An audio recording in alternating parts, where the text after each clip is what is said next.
Theme: using the victim's trauma as a lever of control. Tone: gentle on the surface, piercing underneath. Sympathy outside, calculation within. Scene 1. You told me that yourself. Interior, evening, bedroom. Laura sits on the bed, holding an old photo of her father close to her chest. Mark enters, holding a glass of wine. His voice is tender, but his words are poison.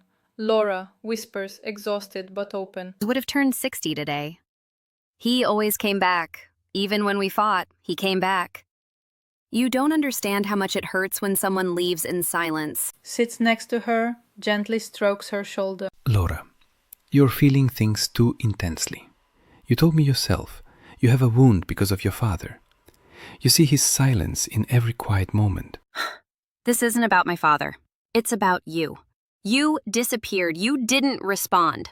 This isn't my old fear. It's your lie. See? You don't even notice how your trauma colors everything. I wasn't silent to hurt you. I was silent because I'm afraid of your reactions. He meant a lot to you. But now you search for him in every man. And you get angry when they don't match the fantasy. You're using what I shared with you against me? I'm just trying to help. Sometimes we have to face our pain. So we stop hurting others. What the manipulator is doing. Mark is using therapeutic language as a weapon. He takes Laura's most vulnerable confession, the abandonment trauma caused by her father's absence, and flips it, claiming her emotional reactions are not responses to him, but echoes of her past. This serves two goals. Deflection: he avoids accountability. Control: he places himself in the role of healer, positioning Laura as wounded and irrational. What the victim feels. Laura feels betrayed, gaslit, and silenced. What was once a sacred moment of trust, her opening up about her father, is now turned into a tool used to invalidate her pain. She starts to question her own emotions. Maybe I'm too sensitive. Maybe this is my trauma, not his fault.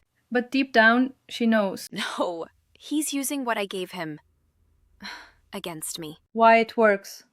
Because it mimics therapy. It sounds like care. It uses the language of healing. I'm just helping you process. This is your trigger, not my intention. You project your father onto me. It confuses the victim.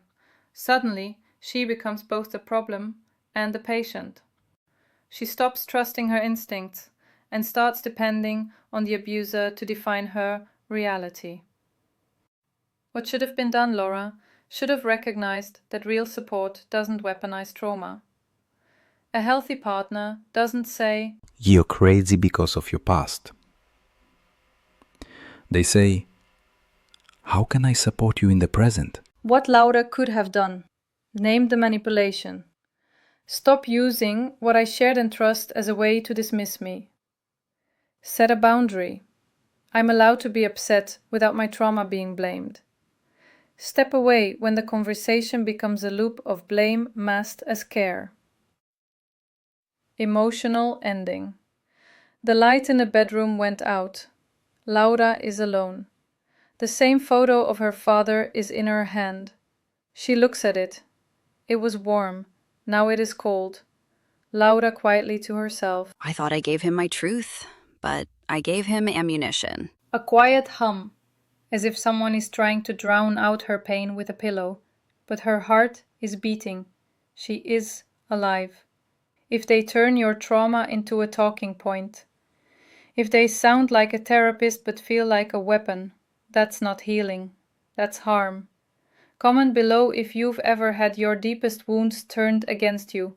Subscribe. We're decoding the manipulation and taking back the language of healing. You're not broken.